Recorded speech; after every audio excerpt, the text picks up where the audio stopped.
you very much, Carol, and a very warm welcome to everybody who's flown across the pond to be at WTM in London this year. Carol and her team set us quite a... Need it louder? Should I just shout? No, what's happening? Is it still? Yeah. Oh, just really close, okay. Carol and her team set us quite a challenge with this report.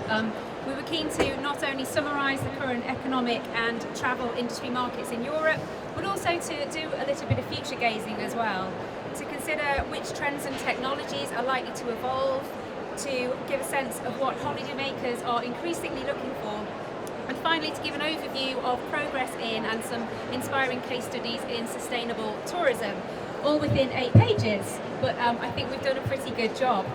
Just to summarise quickly the key messages of the report. The good news is that you've come to London at a very promising time for your European markets. The European market is generally experiencing growth in outbound travel. Okay, shout, probably get some reverb. Even closer. With Italy's outbound market up 8%, France up 3%, just as a few examples. British consumers in particular are planning on spending more on holidays in 2015, which is great news. And they also intend to travel to new countries in 2015.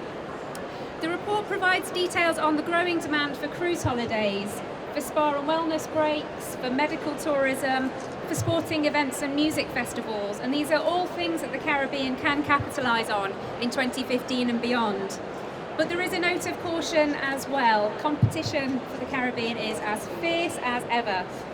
Successful domestic campaigns are seeing Brits holiday more at home, and competition from the Middle Eastern airlines, which offers such attractive rates, is also tempting your European customers away.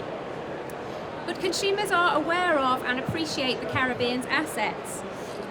Holidaymakers think your beaches and food are better than North Africa, that you've got better leisure activities, shopping and nightlife than the Indian Ocean, and that the Caribbean people are friendlier and easier to communicate with than those in the UAE.